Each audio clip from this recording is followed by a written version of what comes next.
Asmat Gurubhyo Namaha, Asmat Parama Gurubhyo Namaha, Asmat Sarva Gurubhyo Namaha.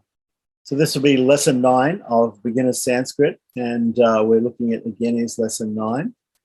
And let's have a look at the book.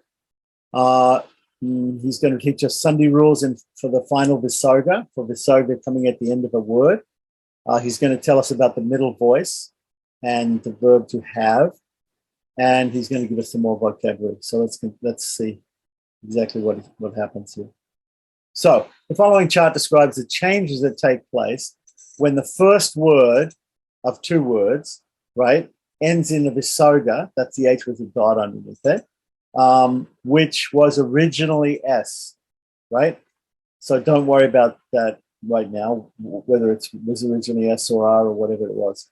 There are 3 categories, right? So there is short A visarga, long A visarga, and visarga preceded by any other vowel. Visarga is always preceded by a vowel. So we're going to get a table like we had for the other types of sandhis that we've done so far. And this is going to be a grid table, and it's going to give us 3 different sections to the visarga sandhi, right? A short A visarga, ending of the first word, a long A visarga, ending of the first word, or just a visarga, which is following any other vowel, right? Okay. And then the initial letter. So along the top we have short A visarga. So any vowel. So it's got any vowel or any followed by any visarga, right, except short A visarga and long A visarga is the first column. The second column is going to be long A visarga. Third column is going to be short A visarga. Okay. So here we have the visarga or R becomes R, right, when followed by vowels, or becomes long A, right, when followed by vowels, or becomes short A when followed by vowels. And there's a note there, so we'll have to come back to that. So this is now we see the same thing all the way down here for all these letters. When any of these letters start the second word, right, then it'll all be R like that. It'll all be long A. It'll all be O like that. These are all soft letters, so this is going to make it O, right? And then the third category here we have the visarga will stay the same when it comes before K and KH.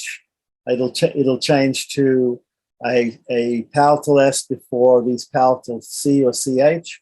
It'll change to cerebral S before cerebral T or TH. It'll change to dental S before dental T and TH.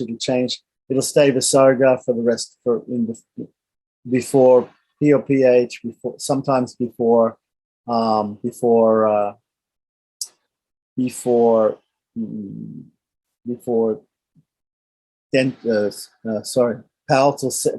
S or cerebral or dental S. And also at the end of a line, when there's a dunda or a double dunda, it stays the same, like that. So here are the differences for long A visarga and for short A visarga and how it changes. Okay, so we just have to look at that when we want to do the visargas. Right. Yeah. How come the visarga? I thought it always changes when it goes before dental sha or cerebral sha. I thought it always changes to sha or sha. So how come he has it like that? He has it like this. I don't know why he has it like this, but it may be optional. It may be optional, may not be, may not. I don't know. And when you have ra, okay, if you just go up send the table up a little bit. Okay, so if a word ends in ra, which is refa, before ga, it will remain ra. Okay, and once it ends in long a, before ga, it remains as long a. Long aha. Long aha. When it ends in long aha, it'll always be. It's just that the visarga gets dropped. The visarga drops. Yeah. Okay. And then if it ends in aha. Yeah, it's short A visarga, it becomes in front of vowels, it becomes just short A.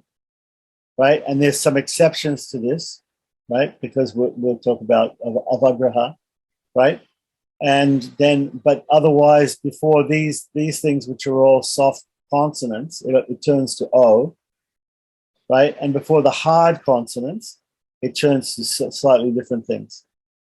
Okay. It either remains the same or it optionally turns into these S's. You could think of an example of a word ending with ra, with refa, and how it doesn't change. That's the thing. It just doesn't change. Only before ra, there's an exclamation mark there, and a dash. What does that mean? I don't know what this is. We have to look at this. Is 1, and this is note 1, and this is note 2. We'll see what it is down below. So the visarga disappears. So this is number 1. Okay, so here the visarga disappears, and if short I or short U precedes it, it becomes long I or long U. That's a strange rule. I don't know that. Anyway, so then he says the R disappears, right? And if short A, short I, or short U precede, they become long A, long I, or long U. So I don't know that rule. Okay, so then the second thing is the exceptions up here for short A visarga followed by any vowels, right? There's exceptions that when short A visarga is followed by short A in the next word, it turns to O, but then there's an avagraha. Avagraha, yeah. So the short A visarga turns into an O, and the short A in the beginning of the next word turns into the avagraha, or the apostrophe. And the example is Ramaha Atra becomes Ramo Tra.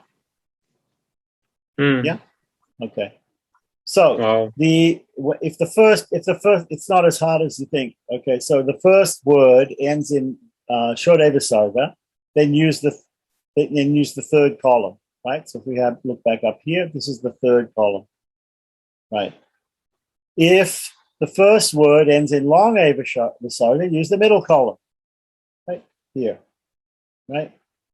If the first word ends in any other vowel before a visarga, or any vowel before the refa or R, for example, including AR, short AR, and long AR, then use the first column. Okay? Right. So that's just how to use the thing. So here's some examples of sandhi. Right. So without sandhi, we have Ramaha Gachati. With sandhi, we get Ramo Gachati. Without sandhi, we get Viraha Gachanti.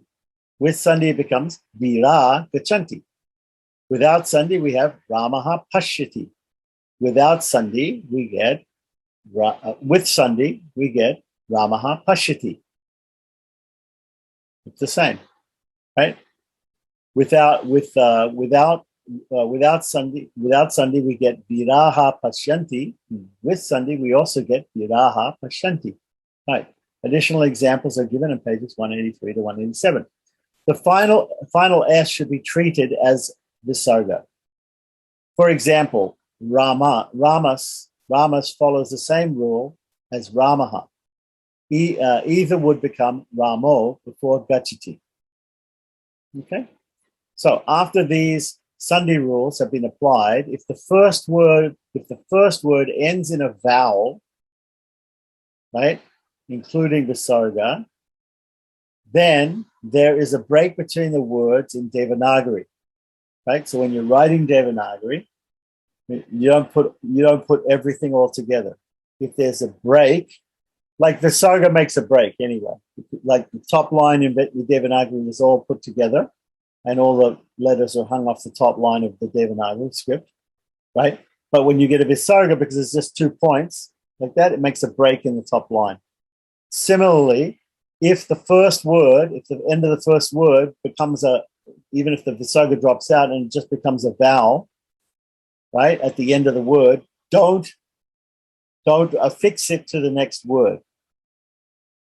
Okay, make a break in the top line when you're writing Devanagari. Okay, that's what he's basically saying to you. For now, words that do not follow the sandhi rules presented in text in lessons 8 and 9 should be kept separate. Okay, so he's just warning you that there might be some exceptions to these rules. In this text, when writing in Roman script, words are usually separated, unless the Sandhi change is the result of two vowels joining together, like Bhava and Arjuna, Bhavarjuna. It's a long A comes from between the end of Bhava is A and the beginning of Arjuna is A, so it becomes Bhavarjuna, right? So except for that, he's going to, in the Roman, he's going to try and keep everything separate. So here's some examples of that. Without Sandhi, we have Ramaha, Chintayati, right? With Sandhi, the Visarga in Ramaha over here turns into the powerful S, Sha, right? So it's going to be Ramash Chintayati. So that's all one written as one word or one fragment in Devanagari script. But in Roman, he's going to continue to write it as two words. Yeah, that's all he's saying here. So then Ramaha Tishtati becomes Ramas Tishtati. The Visarga, short A Visarga here, right, is followed by a T, which is a dental T, right? So the dental T is going to result in making the Visarga into a dental S. Here we had a powerful C turning the Visarga into a powerful S. Basically, all Sandhi is doing is it's the letter. You have to know which group the letter belongs to, whether it's palatal, dental, labial, whatever, like that, and it affects the Visarga in order to avoid hiatus, the break when we're chanting it quickly, right? We're saying it quickly. So here we have Gachati iti. Gachati iti becomes Gachati iti. That's an example where he doesn't write the combination in two words. He writes it in Roman as one word. He writes it in Devanagari as one word, because this type of Sandhi, where the short I at the end of Gachati and the short I beginning iti come together to form a long I, right? It's a Dirgha Sandhi, we call it, right? Comes together, and therefore we can't distinguish the two words. So neither in Devanagari nor in Roman script can we make a separation. Okay, and here we have Bhava and Arjuna, right? So we have Bhava ends in a short A. Arjuna begins with a short A. Again, it's a Dirgha Sandhi. The two short A's come together to make a long A. So it becomes Bhavarjuna. Again, we cannot write it in Devanagari separate. We cannot write it in Roman separate. Okay, so now notice that the chart is divided into three groups on the right side, A, B, and C. Right. These three groups are determined by the first letter of the second word, right? The groups are vowels, voiced consonants, voiced, I was saying soft consonants, right? And unvoiced consonants are hard consonants, right? So the difference, he's using voiced and unvoiced. That's a better terminology than hard and soft, soft and hard. Voice is soft, unvoiced is hard. Voiced means that there'll be more vibration in the vocal cords. Unvoiced means there'll be less vibration. Okay, the end of the line is considered to be unvoiced. Okay, so if we look back at the chart, we see that there's three sections here. So we have vowels here. That's the first section. The second section, these are all these. So this is the letter beginning, the initial letter of the second word is either a vowel, right? That's the first type, or it's a soft or what he calls voiced consonant, right? Or it's an unvoiced consonant. That's the third part. Okay.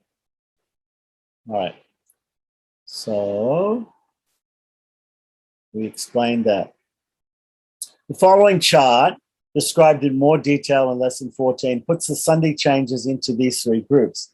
It gives the same information as the first chart, but it is in a more conceptual form, so that later on it will be easier to memorize. Each group represents the first letter of the second word. So we have I, U, ri, ri, because many people don't think that there's a long ri, right? A, I, O, L. So here we have another chart like that. So he's got all the, this is how he puts. This is the alphabet basically, and so he's making a distinction between voiced consonants. These vowels are considered voiced also, and then unvoiced. Unvoiced. So these would be soft, and this would be hard. Right.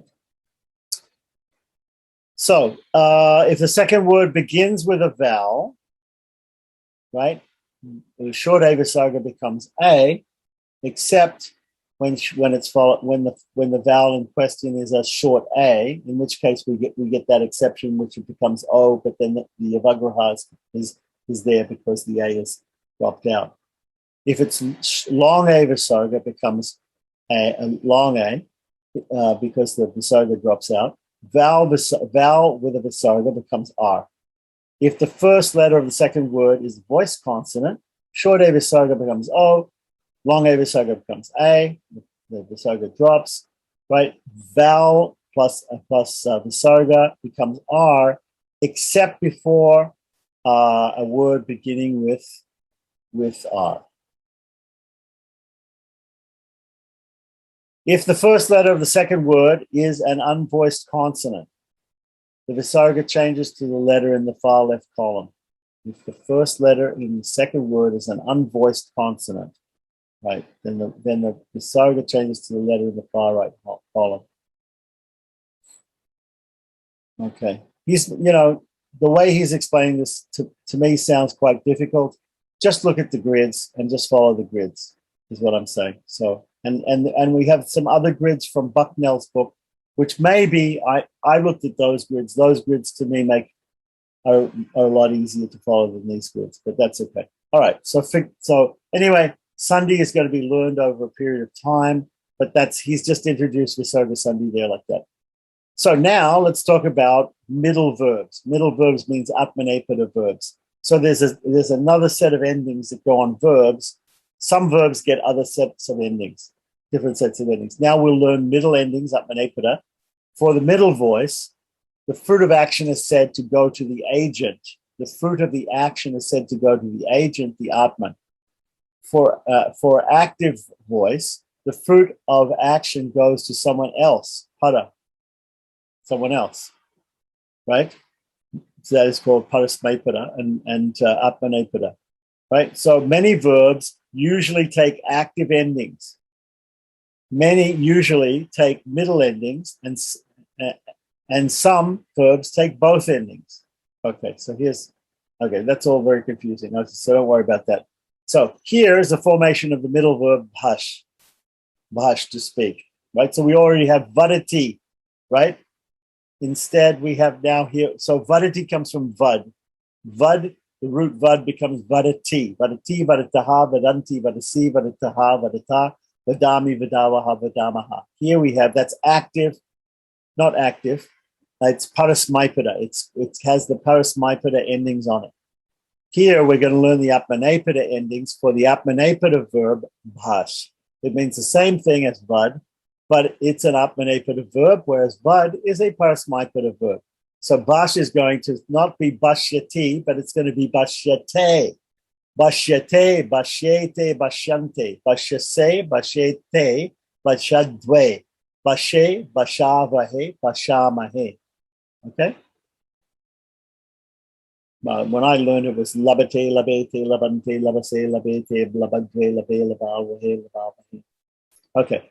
Anyway, whatever it is, whatever verb it is, if it takes these endings, it has to be said like that. Ate, ete, ante, ashe, ete, adwe, ase, asawahe, asamahe. Like that. Or sorry, amahe. Awahe, amahe is the first person singular verb. Okay. Note that the present middle endings are listed on page 316, so you can go there and look at them. Although most of the verbs we have learned before bhash, this is the first atmanepada verb that we're learning, are usually seen with active endings. They occasionally take middle endings. So there are parasmaipada verbs that sometimes take these endings. The verbs that we've already learned can also sometimes, some of them can take these endings, right? These endings, these are endings. When they take these endings, then they become then they become they become passive. So they occasionally take middle endings also in situations where the fruit of the action goes more to the agent.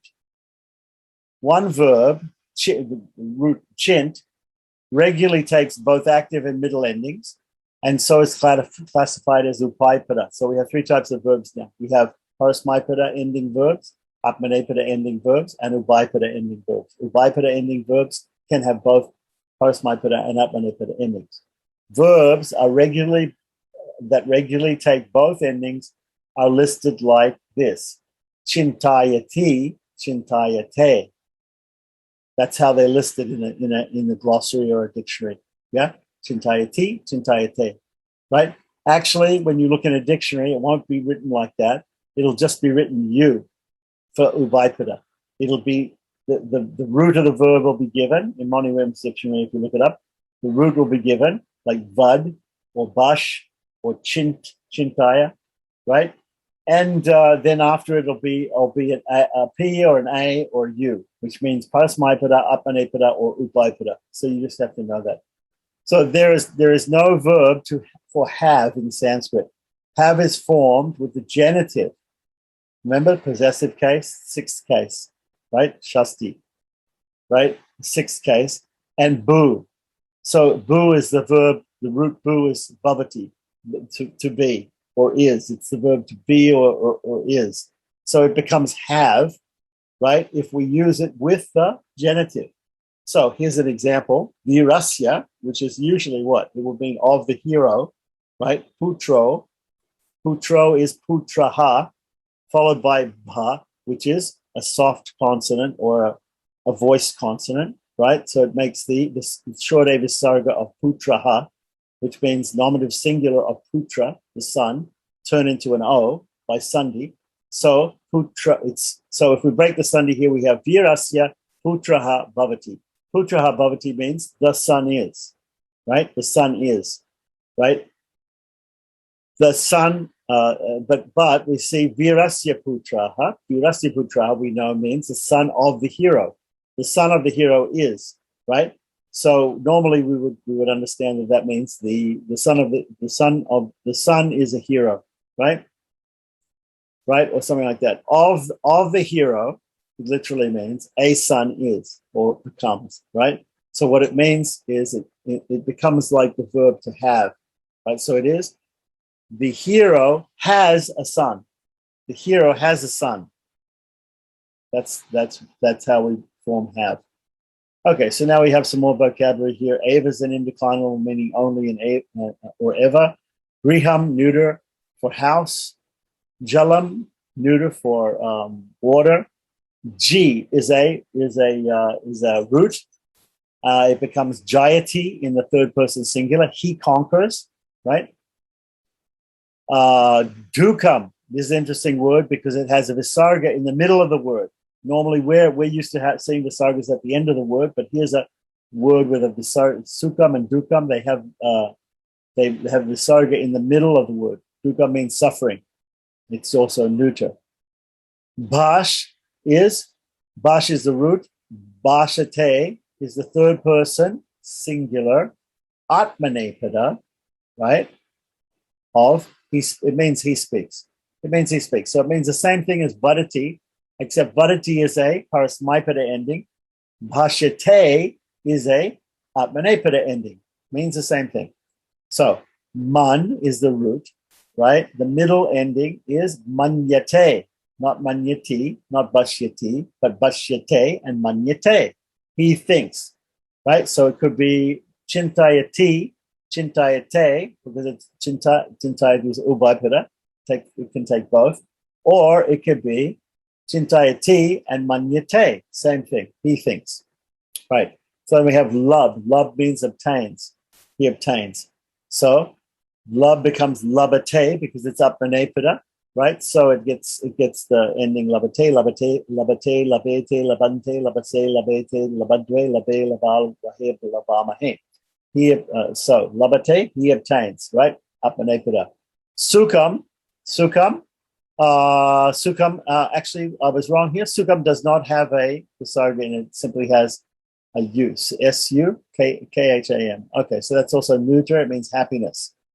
The root sev, sevate, is atmanepada, right? He serves. When the visarga occurs in the middle of a word, it is pronounced as a breath of air. It's like a breath of air, like a regular, like a ha, like the letter ha, which is called the aspirate. It's just like a breath of air. So we have here do come, do come, right? Whereas we have here sukam, no visarga in the middle of the word. Okay, so those are the vocabularies. So we're going to So stop here. Yeah. So with any questions about respect that? well, I was about he serves. Okay, so Atmanepada means the fruit comes of the action comes to the person who's speaking. So he serves. Right now, don't get confused about Atmanepada and Parasmaipada. They're just different endings. That there's a verb that takes. We have this word bhash. We have the word vad. They both mean to speak, right? So if you're gonna get an English question, say that the teacher speaks. Okay, so the teacher speaks acharyaha vadati, or it could also be acharyaha bhashate. Same thing. It means exactly the same thing. It's just two different endings. The ending is different because of the right now. We're not learning about passive or active or anything like that. It's all active. Don't worry about it. It's just a different type of verb that has to have a different ending on it. That's all. That's all you should think about right now. Don't think about anything else. And these ones are less common. Atmanepada. I don't know if they're less common. I'm not sure if they're less common. Don't worry about whether they're less common or not, or more common. It's not like they're exceptions. There's a whole group of verbs that are like that. There's a whole group of verbs that are like that. Later on, we're going to learn that there are actually 10 different conjugations of verbs, and they're conjugated in different ways. Okay, so first of all, you learn the simplest way to conjugate verbs. But guess what?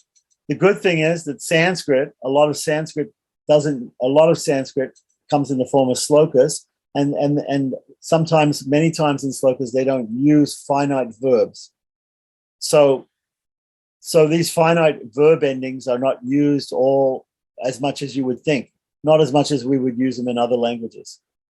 So don't worry about them too much. You can always look them up if you don't know what a finite. If you come across a strange ending or something, you can always look it up. But right at this point, we're not going to worry about it, okay? Because it's going to get too complicated if you start thinking about it. Just think about each thing as it's introduced. So all he's saying today is he's just saying we've learned certain endings to put on verbs, and now we're going to learn some different endings to put on verbs, right? And how do we know which endings to put on the verb? This verb is Parasmaipada, this verb is Atmanepada, and it has the Parasmaipada endings, it has the Atmanepada endings. And guess what? There might be another verb, chintayati, right? Chintayati, chintayate, which could take it both ways. It could have both endings, right? Now, when it has both endings, is there a difference? That we have to see. Okay, that's something that he'll explain later on, like that. But there is no difference right now. We have. It's not active and passive. Maybe in the past, originally in Sanskrit, in Vedic Sanskrit, it was, or something like that. But now it's not. There's just Atmanepada verbs and Parasmaipada verbs, and never the twain shall meet, except when there are Upaipada verbs, and they take both. And when they take both, then we have to take notice.